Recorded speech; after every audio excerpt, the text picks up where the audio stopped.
Before the engines screamed through Tokyo streets, before a quiet man with a bag of snacks became one of the most beloved figures in modern cinema, there was a story built on identity, patience, and a slow-burning rise. This is the deep, unfiltered, and fully detailed life story of Sung Kang, a man who didn't chase the spotlight, but somehow became impossible to ignore. Early life, a child between cultures. Sung Kang was born on April 8, 1972, in Gainesville, to South Korean immigrant parents. His birth name, Kang Sung-ho. But his upbringing wasn't rooted in one place. It was fluid, shifting, and at times, uncertain. He spent much of his formative years in California, growing up in a household where Korean traditions were strong, respect for elders, discipline, and cultural pride, while outside, American culture shaped his worldview. That dual identity wasn't always easy. He had to learn when to fit in, when to stand out, and when to stay silent and observe. Those early experiences built something subtle but powerful: presence. The same calm, watchful energy that would later define his most iconic roles. Family, rooted in privacy and discipline. Unlike many celebrities, Sung Kang has kept his family life extremely private. What is known? His parents were hardworking Korean immigrants. They prioritized stability, education, and discipline. They supported traditional career paths. There is little confirmed public information about siblings, suggesting either a private family dynamic or a conscious decision to shield them from public attention. This secrecy isn't avoidance, it's intentional. For Kang, family is not content. It's sacred ground. Education, the path he was supposed to take. Sung Kang attended the University of California, Riverside, where he initially pursued a degree with the intention of entering law. That path made sense. Stable, respected, expected. But something didn't click. Somewhere between textbooks and lectures, Kang found himself drawn to something unpredictable: acting. It started small. Curiosity, exploration. Then it became something bigger. A realization that he didn't just want a career, he wanted expression. Choosing acting wasn't just a career shift, it was a rebellion against expectation. Career, the long road to icon status. Early struggles, invisible but learning. Kang's early career was far from glamorous. He took on small TV roles, minor film appearances, background parts that barely made a dent.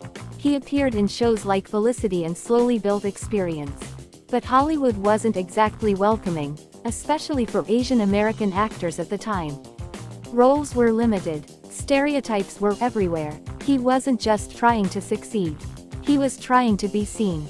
Breakthrough, Better Luck Tomorrow. Everything changed with Better Luck Tomorrow. In this indie crime drama, Kang played Han Lu, a character unlike anything audiences had seen. Quiet but dangerous, calm but layered, cool without trying. The film gained critical acclaim and cult status. But more importantly, it introduced a new kind of Asian American character. Complex, human, and unapologetically real. Global fame, the Fast and Furious era. Han didn't stay in the indie world. Director Justin Lin brought the character into the global franchise The Fast and the Furious. And just like that, Sung Kang went global. Key appearances: Tokyo Drift, Fast and Furious, Fast 5, Fast and Furious 6. Han became a fan favorite because he broke every action hero stereotype. He didn't shout. He didn't dominate scenes. He didn't need to. He simply existed with effortless authority. And the small detail, him constantly eating snacks, became iconic. Fun fact: this was Kang's idea, inspired by quitting smoking. The death, and the legendary return. Han's character was believed to have died in Tokyo Drift, a moment that shocked fans worldwide.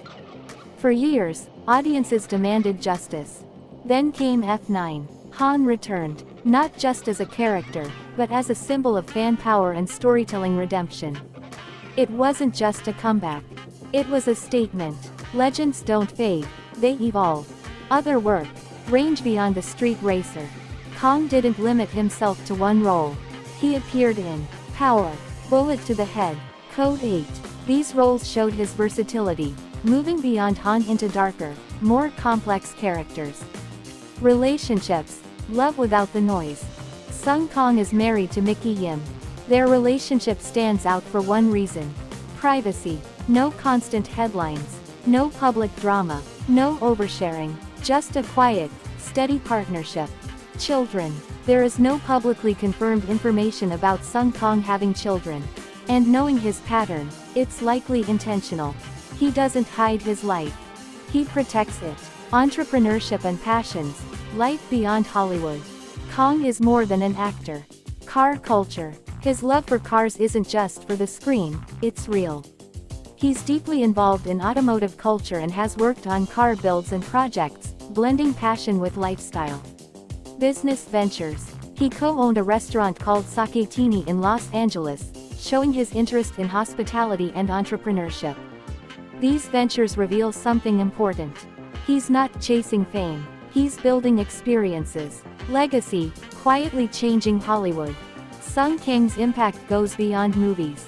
What he changed. Redefined Asian American representation. Proved that subtlety can be powerful. Created a globally loved character without stereotypes. Han wasn't comic relief. He wasn't exaggerated. He was calm, confident, and fully human. And that mattered. The power of stillness. Sung Kang's story isn't loud. It doesn't rely on controversy or constant reinvention. Instead, it teaches something rare. In a world that rewards noise, there is power in stillness. Because long after the engines stop, long after the scenes fade, what remains is presence. And Sung Kang, he mastered it.